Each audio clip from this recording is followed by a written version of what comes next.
Hello everyone, it is Redmen Radio, the Liverpool podcast by me, Paul Machin, that man, Chris Pajak of the Redmen TV. Our kick-off question this week comes from Josh, who's at Cater Edition, which is the new Cater Edition 2, I guess. Okay, yeah. Or Cater like Edition that. 1, I can only imagine. You've been kidnapped, Chris, and taken hostage, and the only way they will let you go is if you pick a Liverpool player to win a dance-off against one of them. Who do you pick and why? Also love the podcast, lads. Is there an answer here that isn't Roberto Firmino? No. You've gone for Firmino? I've gone for Firmino. The only alternative, and it only just came to me because I accidentally did his dance celebration prior to film, is Daniel Sturridge. I reckon Sturridge has got moves beyond that dance. If you had to pick a Liverpool player, I'm just going to spin this slightly because this is how I read it at first. You had to pick a Liverpool player to beat in a dance-off. Yeah. Who would you pick? Roberto Firmino. You think you could beat Roberto Firmino? Yeah, in a dance-off? absolutely. Okay. Absolutely. That's how the question's phrased, and that's how I'm answering the question. You know, I want to be at my absolute peak when I'm coming into this dance contest. I'm better under pressure in these type of situations, so I want the best that Liverpool have got because I know that I can raise my game. Right. And I don't want to just beat like Alberto Moreno in a dance off because there's no kudos to that, is there? No one's going, oh, Pajak, he only beat Moreno, you know. It's like when Leicester won the league. Yeah. You know, they don't, you got your 5,000 to 1 and all that shit, like. But really, you didn't beat anyone, you know what I mean? If they'd beat this Manchester City side, everyone would be going, wow, Leicester City, do you know what I mean? And that's what I'm all about. I'm about smashing Roberto Firmino's face in a dance off. Me and him, mano y mano, and coming out there, just the best dancer that Liverpool FC have ever seen. Okay, cool. Brilliant. There you go. Perfect. I don't think I could be topped, if I'm perfectly honest. Yeah. But I was going to go with Mignolet because he's just, I can't see that Mignolet's got moves. So if I wanted to win, I'd want to win convincingly. I'd want to look splendid, like, you know what I mean? Like, you know.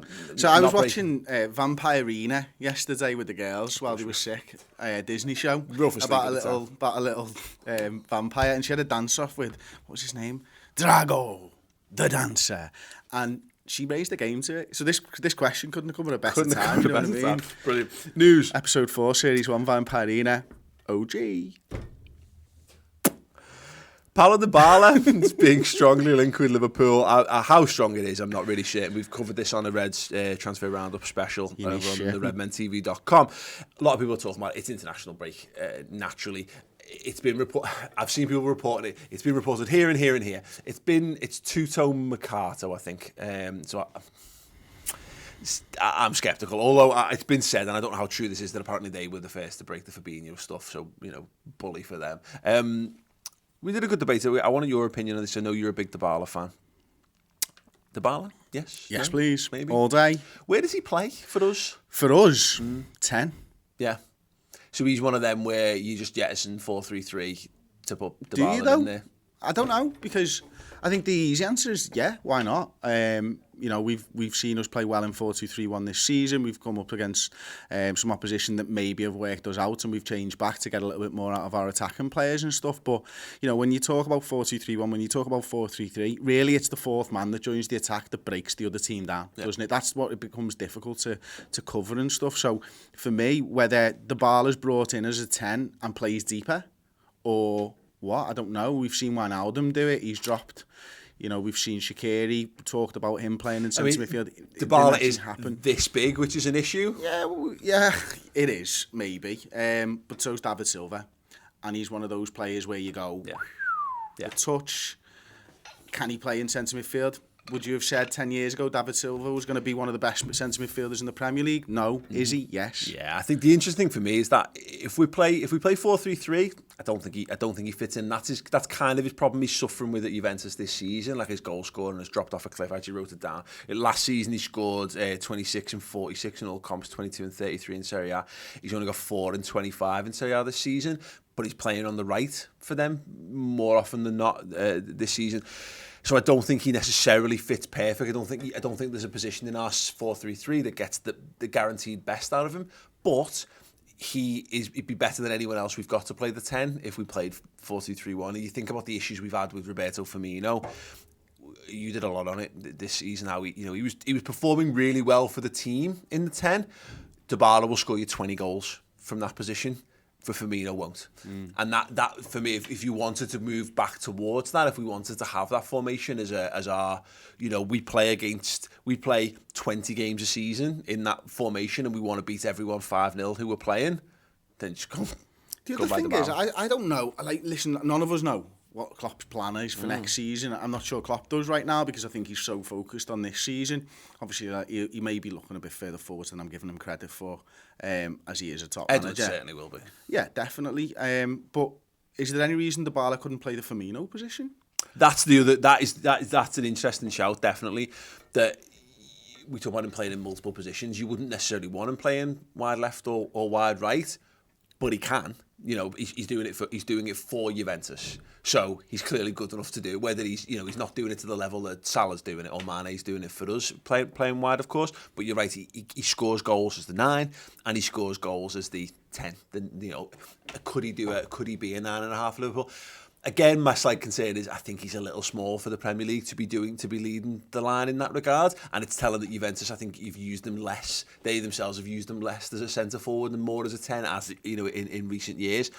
I don't think we're a worse side for having him. He's just a quality footballer, and that's whenever I watch Juventus and whenever I see him play, every time he picks the ball up, whether he gets goals or assists, I'm like, man, that kid's got something. Yeah. And it's not, and it's visible to everybody. It's not just someone going, I think he might be good. The lad's fucking class. We've talked about what Liverpool should be in the transfer market, and for years, and we're finally now, I think, in the situation where we can be what we've always wanted to be, which is a team that promotes from within. So you don't need to go out and buy a second choice left back, right back, DM centre back, etc., or fifth choice centre back. You promote them from your academy and you build them up within your own system, but that affords you the ability to go out and buy the best of the best. Absolutely. In the positions where you haven't got that quality necessarily to come through. And at the minute, again, the 4-3-3 doesn't make perfect sense for me. There might be better options. Someone who's a bit more robust to maybe do the Lallana, Oxlade-Chamberlain thing. But if you wanted a 10, there's few 10s out there who have got that level of quality. And it is that thing of, it just tells the world, just go, yeah. We mean business. We can afford to go out and spend our big. We don't need to fix the squad anymore. Yeah, we can afford to add gems to this side. Absolutely, and listen, it goes in parts. I don't know whether the question's in here or whether I just saw something on Twitter, someone asking us about it. But we're a final destination club. We're back into the quarterfinals of the Champions League. We're at the top of the Premier League table. We made the Champions League final last season, and now Paulo Dybala is not an unachievable type of player anymore. It's like, no, seriously. In years gone by, he can go to Liverpool and he'll be quite happy at Liverpool. Exactly. 25 years old. That's one of those situations where if he's slightly out of favour and he's slightly unhappy, if they hadn't signed Ronaldo, I don't think we'd be in this situation. I don't think this conversation would even be worth having. But he's not being used in the same way. He's being marginalised in that side. And all of a sudden, you're looking at it and going, there's Liverpool, exciting, young, vibrant. They're doing all the similar things. They're doing the similar things to Juventus. He's got 3 Serie A titles in the bag. If they win the Champions League this season, they'll have that. If not, then it's another thing to say, well, I'm only going to go to another club who's going to be in contention. And Liverpool will be one of those sides. So no, I don't think it'll happen ultimately, but it's... I don't think it's a ridiculous conversation. No. 3 years ago, he was Chelsea written all over him, or Man City written all over him. Whereas I feel like Liverpool could go in that market, and he would be, for me. We still haven't bought that, in inverted commas, Coutinho replacement. And I don't think he is necessarily a direct replacement, but he is that lad. He's a goal-scoring threat from slightly deeper, which is something I think, actually criminally lack. I agree with that. Well. Speaking of which, Coutinho is available for £85 million, apparently. Is he? Apparently. Is he? Yeah. Is he really? This is all the talk, isn't it? That apparently, they're going to accept offers in the region of 85, which is just fucking hilarious. Absolutely hilarious. I don't mind Phil Coutinho as a person. I'm of that age now where I don't take all that stuff as personally as I did with the player I'm going to talk about in a minute. Compared to it's Fernando Torres, the birthday boy. Yeah.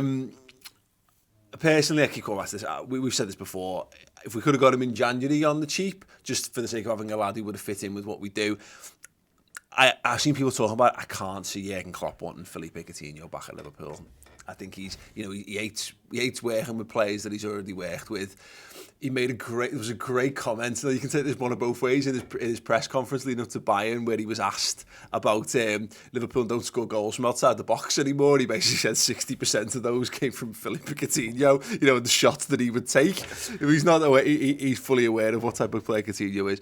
Just hypothetically, if you could sell Coutinho for 140 or whatever we sold him for and buy him back for 85? Right now? So summer? Yeah. No. January, I was all over it. Yeah. January, I was like, yeah, absolutely, strengthen us for the running and stuff like that. But right now, I'm like, no, why? Because I think you can spend that 85 million on somebody better. Let's say Dybala. Yeah, exactly. Would you rather? Let us know actually in the comments or tweet us at the Redmen TV. Who would you rather? If that, we're just making up the figure for Dybala, of course, but and probably Coutinho as well, to be fair. But would you rather have Dybala or Coutinho for 85 million pounds? Yeah, as your one big summer signing for Liverpool this season. You can only have one. Who is it? Let us know. Fernando Torres, it's his 35th birthday today. I can't believe he's still younger than me. How is he not caught up with me? How is he not caught up? It's shocking, really, isn't it? It's funny, isn't it? I've had a few people talk. Obviously, it's led to a lot of conversations around him. It's weird how he's managed to kind of win the Liverpool fan base over. I mean, the fact that he never signed for Man United helps. But and the fact that he was awful at Chelsea, so we kind of got to laugh, and he never did any harm to us along the way as well. But he was the last. That was the last football player to break my heart. Was Fernando Torres leaving, and I've never been the same. I've never been the same since. But think about that era. I don't know if I mentioned this on the podcast the other week. On this day on Facebook, it was funny how it was timed that I had one post from 1 year saying I've got permission off my wife to name our first kid Fernando, and then 1 year after the day, I've only just noticed how much Fernando Torres does look like a ladyboy, because obviously we just sold him to Chelsea, and it's funny, we've definitely come back the other way. I'm able to look at him fondly. I probably shouldn't, but I am. What about you? It's easy to remember the good times, isn't it? And I think that's what it's the type of person that you are and the type of person that I am. You'd rather remember the happy times than the shit that he put us through towards the end. I'm fine with Torres. He's gone on. He's had a good career afterwards. He still won trophies, albeit for Spain, not Chelsea and stuff like that. Although he did win the European Cup. Yeah. So listen, he's in the past, to be honest with you. And had it not been his birthday, I wouldn't have given him a thought today. And yeah, I'm okay. It was watching those highlights of the day. Did you see them? It was the Iker Casillas highlights from when we battered Real Madrid, and it was like a 2.5 minute highlight reel of Casillas pulling up save after save after save. And there's one where the ball gets fizzed into Torres' feet, and he does this like semi-Cruyff turn in one touch, and I think it's Cannavaro leaves him dead, and he puts it wide. And I just was like, you forget. It's like when I watch highlights of Suarez. Fernando Torres at the peak of his powers, pure first time around blonde Fernando Torres, 07 to 09 was absolutely something else. Just the way he glided past players, that pace, the power, into Milano in the Champions League, all those kind of stuff. Yeah, he was brilliant, and he still has one of the best chances that we've had. We were talking about this before. I was saying it's phenomenal. Yeah, the Torres chances is absolutely top. Gonna bounce in him, man. That was just beautiful. Shaqiri has, depending on which outlet you're reading, either got a swollen groin or a swollen pubic area, Chris, and so he's pulled out of Swiss international duty. It's interesting because we've been asking the question of like, why hasn't Shaqiri been more involved? And does look like we knew he had a stomach problem. He's been put back into it. It looks like this is a persistent thing, which is perversely kind of good, because I'm glad that it's... Well, it just stops everyone talking about why isn't he getting an opportunity. I'll be honest with you, the last few weeks I haven't thought he's deserved an opportunity anyway. Yeah. I thought his form went a little bit like that. I'm not saying it fell off a cliff or anything, but it wasn't as good as it was earlier on in the season. I don't think, that move to 4-3-3 will have stunted it as well a little bit. I think, he was just so perfect for that right-hand side in the 4-2-3-1 for what we were doing at the time. But in a 4-3-3, can you trust him to do all the defensive work? I'm not 100% sure. I'm sure he will do. I'm sure he'll come back and he'll prove me wrong in this. But actually, he might have just needed that time anyway, in the same way that Fabinho needed time to get into the side. Yeah. We've played a formation there that actually facilitated his role in the side. Then we moved to a formation that he's not really played before, when he has to do a little bit more defensive work from a forward position. He might have just needed time. On top of that, he's now got an injury and stuff as well. It's good because it stops people talking about it ultimately. Yeah, it's one of those, isn't it, that now you can start to look and go, okay, well, look, maybe we would have played him. Maybe he would have had more game times, and maybe this is one of those things that actually it's been a bit lucky for Adam Lallana in some regards. We've been far better, far more dangerous in 4-3-3 in the last 2 league games with Adam Lallana in that side, without a doubt. And the question mark prize that is just because Shaqiri's not good enough. Well, if Shaqiri's been actually struggling for fitness, it makes you think he's probably said he's okay. He's probably been putting himself up there, but in training, has he been able to go fully at it? And then if you're not performing in training, Klopp's not going to put you in the side, and then ultimately he's reached the point where he's not right. Fine, let's hope he gets back, and let's hope that, because I'd rather him be out for 2 weeks and come back fine than us have than the reality be he's fell out with Klopp because he's a gobshite, or he doesn't work hard enough, so that's why he can't get in the team, because there's no come back from that. That's you're on a hand to nothing with this manager. Yeah, you're a player down until the end of the season if that's the case. Yeah, exactly. So let's hope he comes back sooner rather than later, and he can have a real telling impact. On the injury front as well, Robbo has got an abscess. He's painful. All the talk. I've never had one. I've heard that it's bad. All the talk was he was going to miss all the international games, but he's so desperate to play. He's going to basically pay for his own travel to link up for the second game, they reckon, with Scotland. Where's the second game? Nowhere. One of the it's not Belarus Scotland, or something I don't know. The Megabus don't go there, do they? Nah, I don't think so. I wouldn't want him on one anyway, to be fair, although I'm sure he'd be bang up. He could pay for every seat. Still only cost about 50 quid. Yeah, absolutely. So let's hope he's fine. I mean, this is the nature of him. He's the Scottish captain, isn't he? I think any hopes of him taking the easy route out and bailing out of these games for his fitness was never going to happen. But it's another good thing. We talked about him. Where does he get his rest? If he only, fingers crossed in some regards, I don't think for him. You're not getting rest on the Megabus, by the way. No, God, no. But for in his regard, he'll want to put him opposite. Part of me's hoping that he does at least miss a game, because it's just minutes that he's not going to be playing. He's not going to be getting a game off. I know he's going to miss the first leg of the Champions League, but he's going to play almost every minute of every game. Milner or Moreno? For that game? I'd have had no doubts about it being Alberto Moreno up until January. And that's not fair, because he wasn't bad. He didn't have a great game against Wolves, but we had the most makeshift defensive lineup we'd had since the last time we played a team lower down than us in the early rounds of the FA Cup. So I'd probably go Milner. Yeah, I think I'd go Milner as well. Joe Gomez should be back after the international break. Great. I really hope to see him back and fully fit. I don't think we should be looking to rush him back by any stretch, but that's another one. It's the right time for that. I don't think he goes back in. No, I think we were talking about this the other day. I think, probably a rotation for Trent maybe at right back. A few minutes here and there, maybe 20 minutes at the end of a game or whatever, spell Matip or here's one for you. Trent. You've got maybe the Porto game coming up. You could put Gomez right back and Trent left back. Interesting. Yeah. Or just Gomez left back. Yeah, one of them things, isn't it? Where that's another option that's not necessarily being looked at for that. But you're right. There's no need to. Matip's in great form. Yes, absolutely great form. If you ignore the own goal he scored, and even then he had to do that. I thought he was better than Van Dijk actually, and for large periods of that game. So yeah, it was unfortunate, and I'm glad that it was recognised. I think I said to you during that game that it's a shame that it almost is a blot on his copybook, because he'd been absolutely excellent up until the goal. But it didn't let him bother him. No. Did not let him bother him at all. No. But that's a good situation to be in. The same with Lovren at the minute, is that Lovren's back, but there's no need to. Why? What's the point? You're only putting Lovren in to get him some minutes, such that if you have to put him in, he's not. He's not. Totally I'm looking at the games that are currently on paper for Liverpool. And, earlier on in the season, I'd go, that's a Matip game, that's a Lovren game, that's a Matip game, that's a Lovren game. I'm looking at them all going, they're all Matip games at the moment. Mm-hmm.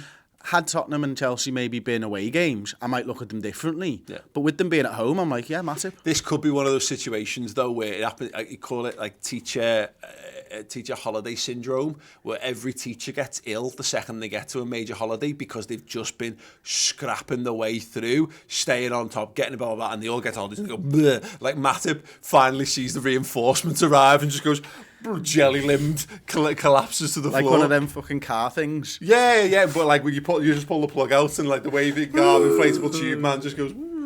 collapses. Yeah, that's basically what he might end up like. But good. It's better to be in that situation than not be in it. But you're right. Good to have Gomez back certainly. Interesting, something you referenced there, Chris. We've just obviously looking at the games ahead. Just done a special over on the redmentv.com. The run-in special. Me, Steve, and Ross sat down. It was meant to be 45 minutes. I think it was actually over an hour in the end.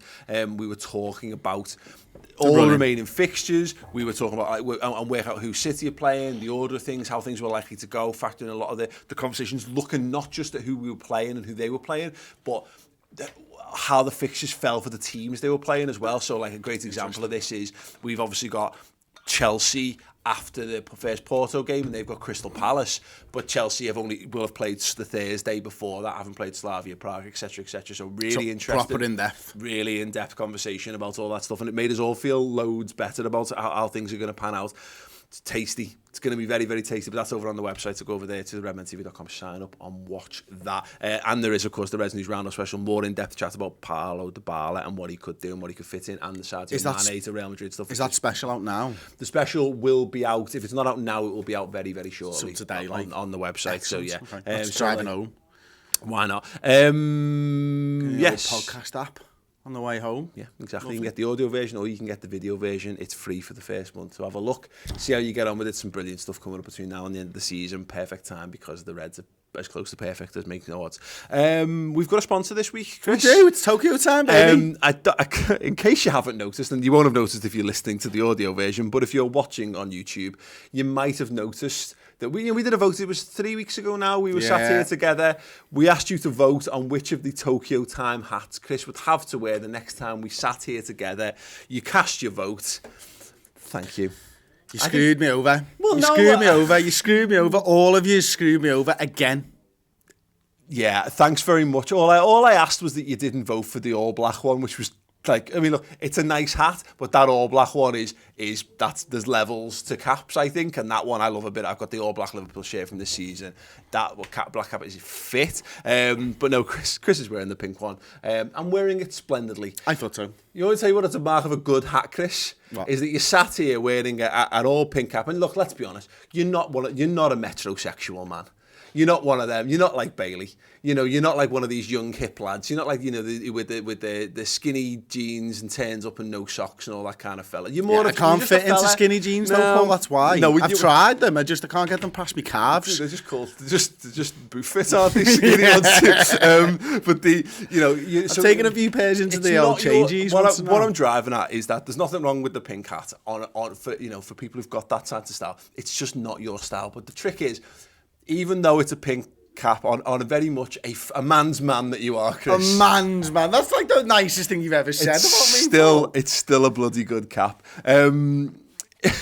So yeah, thank you to Tokyo Time for sponsoring us. If you want to get involved and get your own Tokyo Time hats, you can, Chris. How can they do that? Of course you can. You just follow the bit.ly link in the video. It's bit.ly/Tokyo Time_Redmen TV. The discount code that we've got is for 20% off these fantastic Tokyo Time caps, and it is Redmen20. Links are in the video description, of course. They're helping us, they're supporting us, and if you guys can support them, if you like the look of the caps, then please go and do that, because they are boss caps, to be fair. Like, if you just joined us for the first time with the pod, because every video is someone's first video, I forget this at times. You missed out on us showcasing a few of them the other week. Go over, click the link, and just show what I mean about that all black cap. I'm not lying. It's incredible. And like I've said this before, and I'll say it again. I'm not a hat person. But I may not know hats, but I know what I like. And I like that one. Paul. Absolutely. So go over there. Every show someone's first show, Chris. You can't just be like, anyway, Liverpool, fine, aren't they? Said this last week. Go over there, click the link in the description underneath. But yeah, it's all lowercase otherwise. bit.ly/Tokyo Time_Redmen TV. And yeah, you can get 20% discount. So do that. Get involved with all that. And we'll continue to showcase the phenomenal content and hats being made by those wonderful people at Tokyo Time via the head of one Mr. Chris Pajak in the coming weeks. Fulham, Chris, I don't want to dwell too much on this. We've done quite a lot. And there's some other stuff I actually want to give a bit more time to. Predominantly a lot of the fan experience we had in Munich the other week. We haven't really had a chance to discuss that, and I think it was really, really interesting. But on Fulham, how vital was it that we got that win at the end of that week, or more importantly, that couple of weeks? Massive, man. I mean, obviously we get to put the pressure on Manchester City a little bit and all that type of stuff, but really just for me and for everybody out there who's a Liverpool fan, knowing that this Liverpool side with 15 minutes to go can turn a result round and get a win, that's championship winning form. That's what people who want to be champions in this league go and do. They've always done it, and you have to do it. And I think we knew right then and there whether they're going to be up for this fight or not, whether we're going to be in this for the long haul or not, whether we make it or we don't. I know from that last 15 minutes that this side are not bottlers. They will not bottle it, and they will try their hardest at every single point during a game of football to get the win over the line. I look forward to seeing the Curb Your Enthusiasm music added to that clip in a couple of weeks' time. But no, you're dead right. I had a real sense of because I said this on the Final Word show. I was at a wedding at the time, so I was kind of getting the scores fed to me, and that just real fuck off at 1-1, thinking I can't not please don't go out with a whimper. Because, and I said this about the bet we had it with the Burnley game as well. There's been a couple of opportunities handed to Liverpool where they were handed through refereeing mistakes or by James Milner spooning one through and Virgil van Dijk and Alisson conspiring together to make it hard for ourselves, to make it hard for Ryan Babel's happiness. We've been handed opportunities to bottle it. To throw it all away. And Burnley? Yeah, well, no, exactly. Burnley? Well, that's what I'm saying. That's what you're talking about, isn't it? You look at that and you go, we can blame absolutely everything that's not us. Yeah. And we didn't. We just turned it around. And we did. And this was, we had an opportunity there to that could have been our moment. That could have been the Steven Gerrard slip moment. James Milner, who's been brilliant all season, and he just does that. And then Virgil van Dijk, who's nailed on for player of the season, then goes and plays this soft header. And the lad, there's £140 million worth of players there at the back who have been the rock foundation on which we've built everything this season, conspiring to throw away our title challenge. It was there. It was there for us to be to be bantered here at Liverpool once again. And I was just so... It made me feel sick. It made me feel sick to my stomach just thinking, please, Liverpool, don't be that side. You're not that side anymore. I know you're not that side anymore, so do us a favour and don't be that side anymore. So when we go on, and obviously it's a penalty, which is out of your control to some extent, but Sadio Mane, amazing. If anyone's going to dive to win us something, it's going to be him. Mercifully, it was a proper. It wasn't a dive. But you know what I mean. He'd have been up for it regardless of whether it was a solid connection or not. For him to do that, to get it, and Milner getting a chance at redemption, you're right. We talked about it on the Final Word show, which is available on the redmentv.com if you want to go back and listen to that, which is because it was a very, very good show.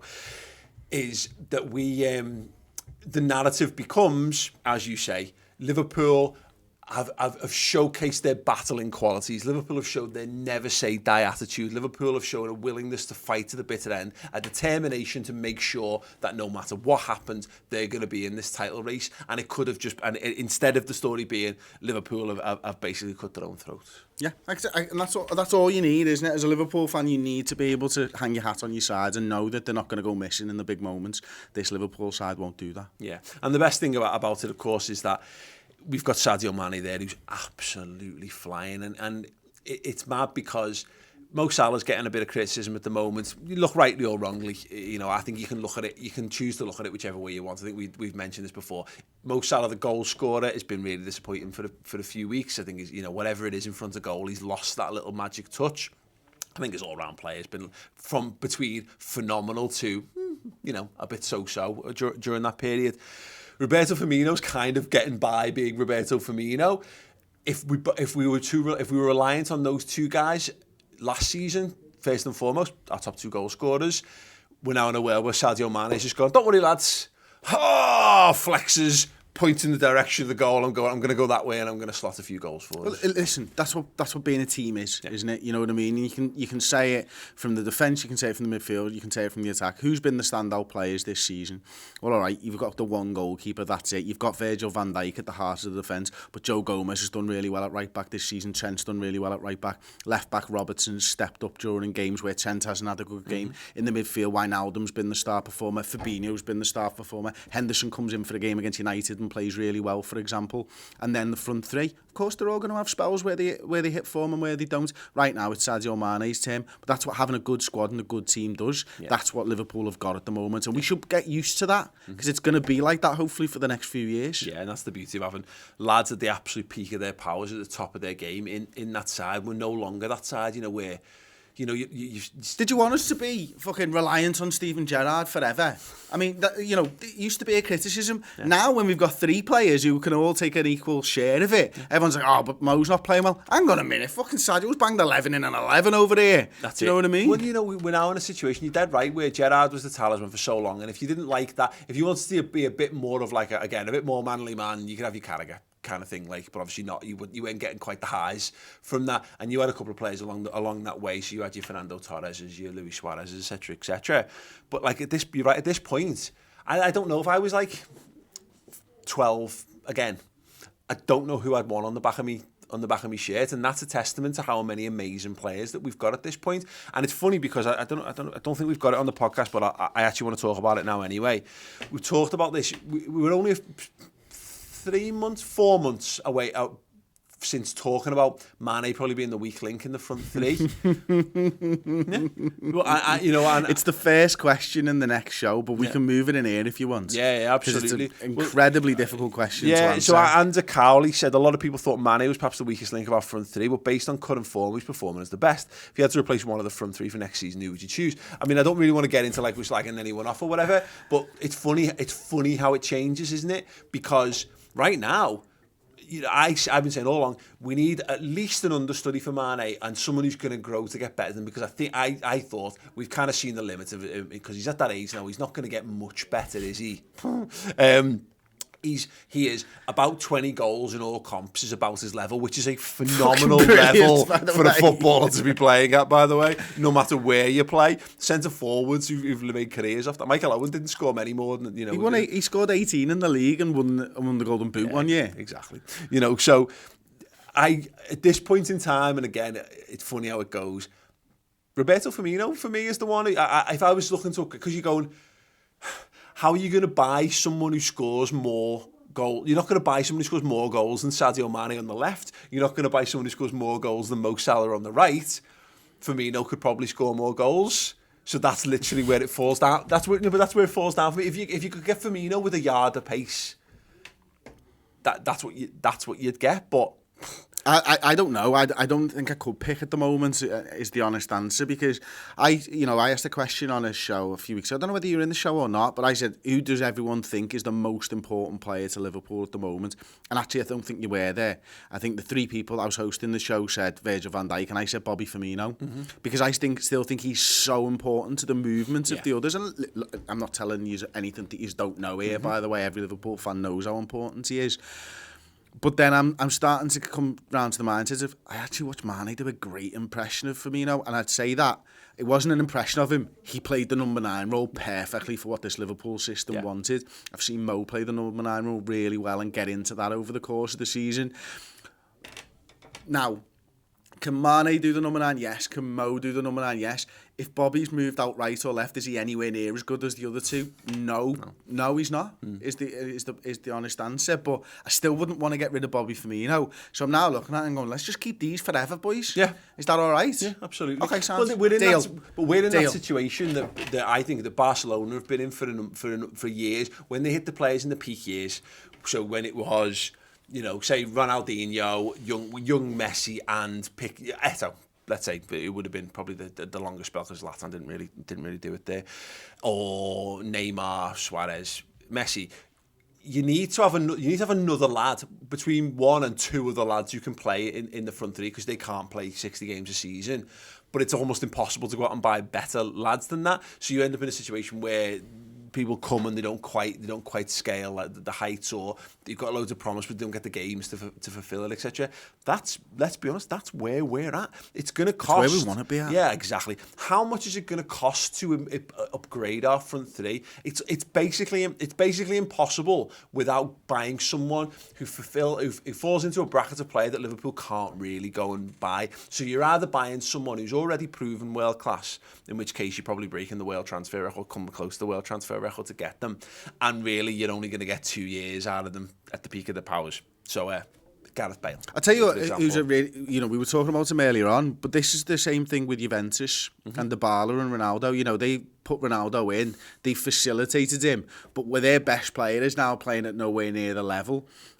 Liverpool might have, if they want to improve on what we've got, we might have a drop-off in everybody else because of the way that they were playing together and stuff like that. So it really is, you're absolutely right. It's about having 4 or 5 lads that can do it at the same level and then just picking your poison each and every game. Yeah, that's it. But it's funny, I love that conversation because inevitably Mane will have a couple of games without scoring and Mo will click back in and he'll be flying and it will be, our thinking will change on it. Firmino's going to finish on the lowest goals tally of them. He feels to me very much though like a lad who he could just do with having the summer off. He could just do with a proper rest, come back next season, we'll probably get a load more out of him. He's, again, also, as we've said, whereas I think Mo's stats have been padded a little bit by the fact that we've had to play him centre forward, so he's been even more the figurehead of our team. He's been in the right areas, been pushed into the areas where he has to score goals, because he's not been playing centre forward in a 4-3-3 where he's been playing the Firmino role where he's asked to drop more between the lines. Firmino having to go 10 means he's been moved further away from the goal, so he's probably paid the price, a combination of fatigue but also doing more dirty work for the team. I agree, and I also think that's the same with Salah as well. It's one of the things we didn't actually talk about on the final word is that we know we went to the final of the Champions League last season, we know we picked up that injury, he worked incredibly hard to get back to give Egypt a few minutes over the course of their World Cup campaign. He didn't have any recovery time from the injury. He didn't have any recovery time when the season finished because he came straight back in and he plays every single game. Yeah. Is it surprising that he's a little bit tired? Yeah. No. Well, look really. At it, and again, obviously all three of them went to the World Cup, didn't he? But Sadio's naturally, I think he's naturally, fit in. He's just brilliant, isn't he? To be perfectly honest.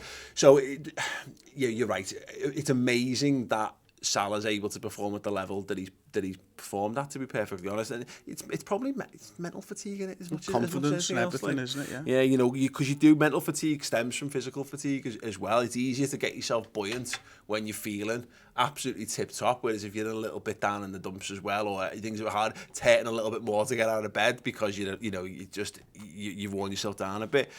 He's probably got a little bit of imposter syndrome at the moment as well. Like genuinely. Like, did you see there was a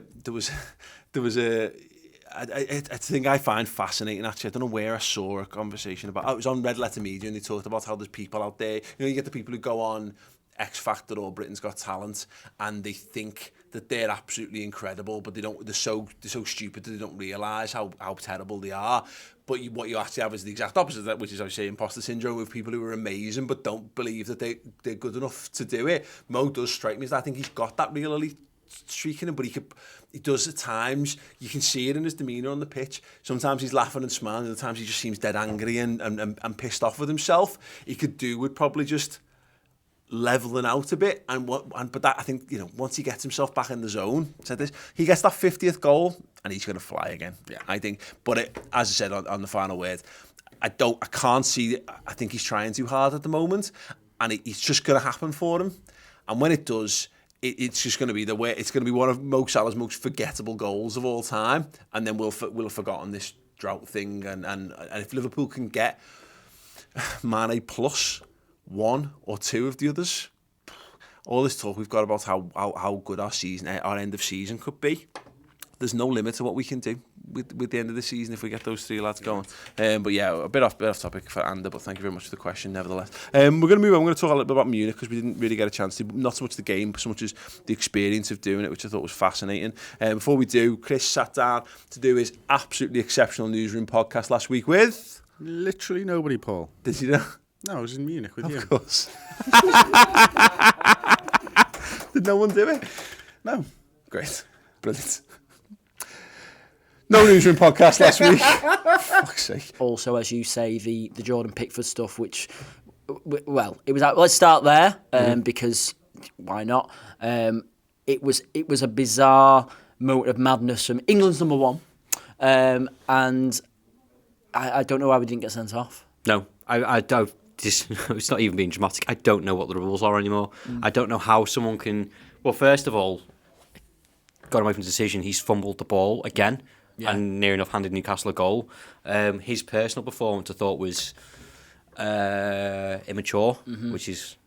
Well, it's the way you kind of he got caught up in the Sunderland stuff, didn't he? Newcastle And stuff, goading the fans and stuff, and then obviously they were 2-0 up at that point, or they were going 2-0 up, and he was being a bit of a prick. Again, this is something that VAR will clear up, and I think if VAR was about it, would have given a red card. But to me, there's some decisions that you can argue for VAR, but there's some decisions that referees should be getting anyway. He's nowhere near the ball, and he spears someone. I know. Yeah, it is. Literally a rugby tackle away, and Rondon is about to score. Rondon just needs to take one step, kick the ball. I see it and go. Okay, you could argue a defender might get back, but it's not. It's stopping a goal scoring opportunity, isn't it? And there's this whole double jeopardy thing. This is what's complicating it. And again, we discussed last week complicated rules in the FA law book. But basically, the idea is that if you give a penalty away and you're last man, you can't be sent off because then it's like a bullshit. double whammy. But that's different. So the referee is therefore giving the benefit of the doubt, saying, well, he's going for the ball, which he wasn't, by the way. He really wasn't. And has decided not to send him off by the laws of the game. So for me, that's the problem. That's the problem. The laws of the game is the problem. There's no. Feels like the second week in a row we're having this conversation. Yeah. So it's I mean, again, as we said last week, common sense needs to be used, or a bit of I can't think of the word. A bit of flexibility for referees to like make it a personal thing. Again, maybe the referee didn't send him off, because if he did send him off, they'll go, well, the law says that he shouldn't be sent off. So then, you caught into your minds. So the referee probably got sticky either way. But he wasn't going for the ball, so it was cynical. It was really cynical, and obviously I was sat in my flat. It was mid-afternoon, wasn't it? I think I was actually following the Wigan game in the Championship, because that was quite a big game they were having. So I had like all my score notifications on the go, and I found it quite amusing, despite being a Liverpool fan, that Everton got away with that and then basically went down the other end of the pitch and scored. I was like, that is so heartbreaking. I was like, oh, everybody will be blaming Mike Ashley and doing all that, and then obviously by the letter of the law, then if someone rounded the goalkeeper, and you just cleaned him out, it can't be a sending off. No. Sorry, no. Because if you're the last man, he's got to be going for the ball. So it depends on the placement of the ball. But yeah, in theory, if somebody does you and they're literally about to shoot and you, I don't know, grab him by the shoulders, then that's going to be a sending off. Yeah, but you go for a slide tackle and you're going for the ball. Yeah, well, no, that probably wouldn't be a sending off. Normally we plug the Newsroom podcast, but Chris was in Munich with me last week. So the Around the League podcast, we do that every week, but it's a fantastic thing. Tom, who was on it this week? Ben and Ross. And they spoke about all kinds of things, including VAR. And also, Ben got slaughtered for his opinion on Man United or City winning, is it the league or something? Or the Champions League? Bless him. But anyway, here's a clip. So they put that clip out on YouTube, and the comments are all hating on Ben because he gave his opinion. I think he said he'd rather Man United win the Champions League than Man City. That's a terrible take, Ben. I know. That's a terrible take. Manchester United are our biggest fucking rivals, and you do not let them win anything. You know what the problem is? It's a Sophie's choice, and the honest answer as a Liverpool fan is, I don't want either of them to win the European Cup, so that I couldn't split it. It's a lose-lose. No, whoever wins, we lose, because I don't want Man United having 4 European Cups. And funnily enough, I went to UCFB University to interview some students in the week. So sat in the Etihad and looking around, and I was talking to Ross about it. And look, it's a fantastic ground. They've got everything set up there, but we joke about the empty had, ha ha ha ha ha. Was it full? I used that joke. Well, obviously it was empty. But they are a football club that are ready to be one of the biggest football clubs in the world. And the only thing that's standing between them and that is being in a European Cup final and moreover winning a European Cup. And loads of fans. But that's what you get that when you win a European Cup, and that's what I mean. Because I've spoken to so many Liverpool fans who came to this football club. I know a guy Carl Norris, who's a good friend, met through Redmen. The Athens final, 2000, we lost that final, but he got to watch that game. He saw Liverpool and went, I like that football club. I like the way that football club is. And took them to heart. That's what happens. That Arsenal have got so many fans because they were constantly in the Champions League for that period. So you could watch them. They had really good players in addition to that. That's how you win fans on the continent. Liverpool got to the European Cup final last season, and I was in Berlin at post-season. There was just Liverpool stuff everywhere because we were there, and it grows you. It shouldn't be underestimated that this is the problem. And there is no right answer, because you don't want Man United catching to getting anywhere near. The same way they don't want us to win the league title for the same reason. There will be no stopping Man City if they win a European Cup. They will be the biggest football club in the world, because they've got all the money in the world. They've got the finances, they've got the resources, they've got the setup, they've got the academy, they've got the campus around all that stuff. They've got a stadium that they can grow whenever they want to. That the worst thing that could possibly happen to us as a football club is to have an all Manchester European Cup final. That would be the absolute fucking worst. I still want United to lose, me. Yeah, there's no, again, for me, I couldn't. It's just horrible. It's like asking which one of your arms you want to cut off, as far as I'm concerned. Right. You'd cut your right arm off. I don't know, just came to me. Okay, fine. Which is your mouse hand? Me right. Can answer emails. Great. But you'd have to. Okay. I've learned over the course of the last few weeks that I'm decent with my left hand at Golden Tee, aren't I? So I think I'd just pick it up quite easily. I'm sure you probably would. You get a lot more sympathy for losing the arm that you write with. Just on the... Okay. I think. Okay, sure. I didn't put much thought into this. No, of course not. I plucked one of two words out of this tiny little brain of mine, and it said right. Absolutely. I want to talk about Munich, as I say, not necessarily the game, although the game was absolutely fantastic.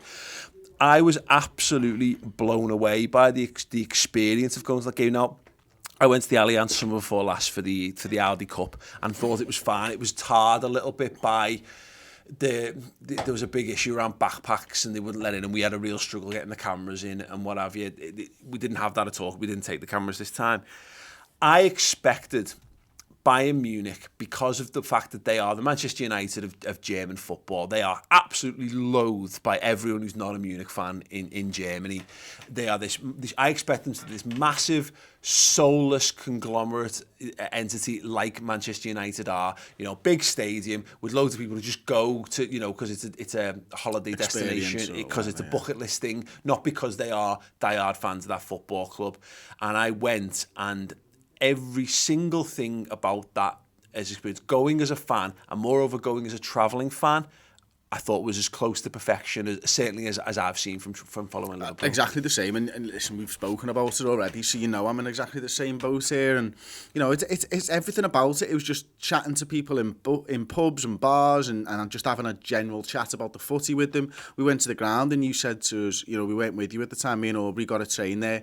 We got a train packed with Bayern Munich fans, and people were talking to us, sound, no worries, no issues whatsoever. And you said, "There's nothing really at the ground. Get off or stop early." And we were like, "Oh, can't be arsed, to be honest with you." So we just chanced it. There was somewhere we could have a beer, about 5-minute walk away from the ground, a couple of little things set up where you can have a little bit of a scran or whatever, have a beer. We stood at a table with a Bayern Munich fan, chatted to him for about 40 minutes. He wished us good luck. We told him we wanted to ruin his night. And then we went our separate ways. We walked down there with Bayern Munich fans. It was brilliant. We stopped for photos. We were very obviously Liverpool fans. You know, you're not like cowering and all that type of stuff. You get there. We got searched dead quick. Wasn't asked at all. Got through the turnstiles. No segregation whatsoever. Yep. Literally no segregation. And this is the thing, and I said it at the time to Aubrey, is when you put walls in anything, when you put walls up, you're telling people that they're different to you. Yeah. And that is politics, that is life, that is absolutely everything. Bayern Munich didn't do that. They trusted us to go about our business, and we trusted them to go about theirs, and it was fucking superb being treated like an adult at a game of football in Europe. It's like and I've seen people, because I tweeted about it, and I've seen people subsequently saying like that's the consensus about German football in general. Like, I mean, the experience of it. There's a trust that's been placed in football fans there, because they're basically saying, okay, look, if you want to be treated like adults and you want to be treated like normal people, go ahead and do it. What I thought was really interesting was the rules were there, the rules were clearly laid out. People who broke the rules, they came down on them like a ton of bricks. So people who were caught with false tickets were getting €400 fines and being locked up and missing the game. If you were caught with a fake ticket, that was the thing. Now, if that happens to you, are you ever going to try and bunk into a game with a fake ticket again? Like, if you're that kind of person, maybe. The same people who don't do it on trains. But by and large, and if you heard that story, like I would never now try and get into Bayern Munich on a fake ticket because I'm not paying £400. I'm not missing the game. I'd rather just go and sit in the pub and watch it if I'm going to do that kind of thing. So it discourages knobheads. It discourages people who don't treat it with respect. I saw some lads getting legged for jumping over and what have you. There was a few instances where I got told actually by one of the Liverpool stewards that some lads started smoking weed. Bang, down them like a ton of bricks, carted them off. And you might say it's a bit draconian, but again, if you're there to watch the football, they're giving you every avenue possible to watch and enjoy the football. You can have a bevy that's well appointed, so there's plenty of facilities to do that, plenty of toilets, plenty of easy access to all the things. Again, you're allowed to mingle. You're not being penned in. You're not doing any of those things. Didn't keep us behind. None of that. They didn't we didn't need an armed guard, an escort, or anything. But they're saying, like, look, we're not going to facilitate you breaking the law to watch football, but we're going to protect you in the football watching experience. And that's where in this country they get it arse about tit, because they see football fans as the scum of the earth, who are the people who cause all the problems around football, and so everyone's on this vigilant alert for a football fan who's going to fuck it, and it's going the other way now, even worse in this country, because you saw that stuff with the Jack Grealish stuff the other week, and some absolute fucking knobheads coming out. I can't remember the name of the fella who said, like, I'm not saying that all police should be armed at football games, but blah blah blah blah, and it worked out as a percentage. It was like less. It was a point something of a percent of people who went to a football match went onto a pitch. It was an almost... Of course it's minuscule. Exactly. And you get these people fucking weirdos. I mean, this is the culture we're in, a very conservative, backwards culture that we're in at the moment in this country. And instead of allowing people to, have a bevy, you can drink a beer in your seat at Anfield at any other event that is Rugby held at League Anfield. is held at Anfield every year now, isn't it? And you can have a beer there. Yeah. And you can be sat in your same seat. In fact, I remember Gareth Roberts from the Rap literally went and sat in his own seat in the Cop and had a beer. Yeah. And he posted it and he's like, why am I not allowed to do this? I am more likely to throw a beer and act like a twat.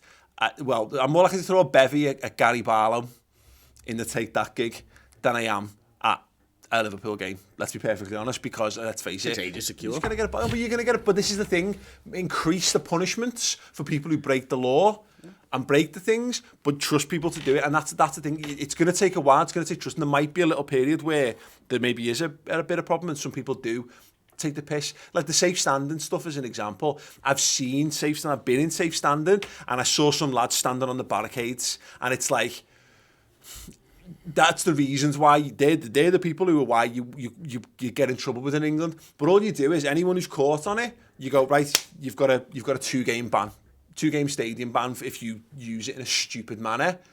Don't those people within a season, it'll be sound. You won't have people doing that. You get banned from sitting in the Cop because you abuse the Cop. Then people won't abuse the Cop, etc., etc. And I just thought, again. And in addition to this, Chris, the atmosphere generated by their fans, yeah, superb. It's meant to be fucked. That's probably the worst you're likely to get, because they are such a mega entity, and yet they managed to generate a brilliant atmosphere, create a brilliant football experience, and we twatted them as well. And after the game as well, not enough. I said a minute ago there we weren't kept in. We got home on the train with all the Bayern Munich fans. Yeah. Didn't see anything, nothing whatsoever. We went in the same train station as all the German fans, and there was no segregation. I can't remember seeing any police. There might have been police there. Yeah. There wasn't a lot of police presence if there was. It was just from start to finish the best away experience of actually going to the football. There was I did, and I don't know whether it's for public consumption, but there were a number. There were double figures arrests, but they were all just literally for people getting in on fake tickets or people breaking actual laws, not for. Not for drunken antics, or not for the things that you're supposed to get arrested for. I say supposed to in inverted commas for podcast listeners. Not for hooligan behaviour of being an absolute antisocial knobhead, because you're there to watch the footy, and it's encouraged. I thought it was brilliant, and I just wanted to make mention of it here.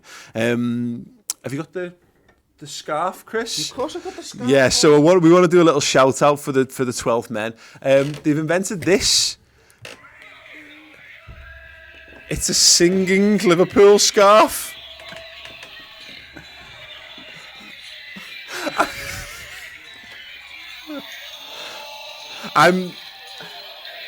Yeah, it's a scarf. It's a Liverpool bar scarf that plays the song of it. Doesn't stop. Okay. It is meant. No, I think it does. Steve's got it down. Like, he knows how to do it. We'll just have to wait for it. It's fine because it's a good song. My kids would love that. They'd absolutely love that. My kids. I mean, listen. Gonna be honest. Not for me, but if it is for you, that's fine. That's absolutely fine. Different strokes for different folks. The guys at the 12 Men have done it. They've given us a discount code as well. Go to the12men.com and use Redmen TV, lowercase, one word, for 10% off. So if you want your own singing scarf. Good God. Yeah, so there you go. That's a singing scarf. If you want one of them, get over and do it. I'm going to have to put it over there. Because I need to finish the podcast. But yeah, thank you very much for those for sending that in. Who'd have thunked it? Who'd have thunked it? Amazing. That's up there with only the second most random Liverpool thing I think I've been sent. Do you remember the Mario Balotelli snooze we got sent? That had like a Super Mario thing on. They're well better. They're well better than that. We've got time very briefly because I need to go. For a couple of questions. Matt Froud, would you rather be stuck with Sturridge's musculoskeletal system, Dejan Lovren's immune system, or Sam Allardyce's cardiovascular system? I think the answer is Sturridge. Because even though... Listen, he's an elite athlete who happens to be injured a fair bit. He's an elite athlete, I'll say it again. I'm not. Yeah, I'd take of the thing. I think from my reading of it, what I think he's gone for is Lovren just fine. He just gets a few too many colds and stuff, doesn't he? That's fine. You can treat that with like echinacea and some vitamin C, I reckon. If I wanted to be the peak me, I definitely not Allardyce because I want to live a long, happy life. I want to be able to enjoy gravy without thinking it's going to kill me. I'm not sure it's his cardiovascular system that's the problem, to be honest. I think it's his gravy addiction. It's the gravy pumping round his veins that's the problem, yeah. I'd take Lovren's immune system anyway. Plus Allardyce is mates with them two off beIN Sports. Oh my God!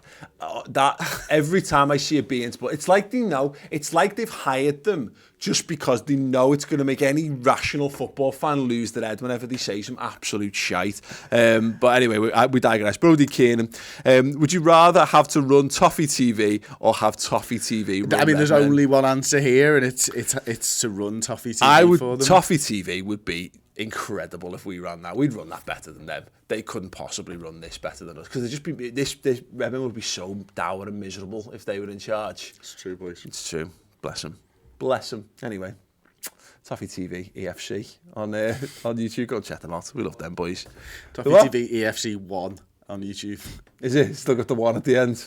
Because they're the second person that's come up with that name. Absolute knobheads. Brilliant. Right, there is a bonus Q&A going up on the redmentv.com and we answer loads more questions, including Ryan O'Donnell saying, what is the breaking non-story that's going to pop up to fill paper inches and make everyone feel they're angry, etc., etc. A Desert Island Disc style 5 highlight reels from different footballers. That's the only football you'll ever get to see again. Mixing our current team and bench with the 08-09 team. If you could be a multi-billionaire and buy any football club in the world that wasn't Liverpool, what would it be? And then a few other bits and pieces as well. So get over to the redmentv.com as well as all the things that we've mentioned. Just boss. Perfect time to get involved. And it's just £5 a month as well for audio and for video content, more than you can possibly fill your life with. So get involved with all that stuff. And other than that, we'll be back with the podcast next week. Don't forget to get and check out the Tokyo Time website as well and use that discount code and the 12 men for the singing scarf and all. Other than that, this has been the podcast. Walk on.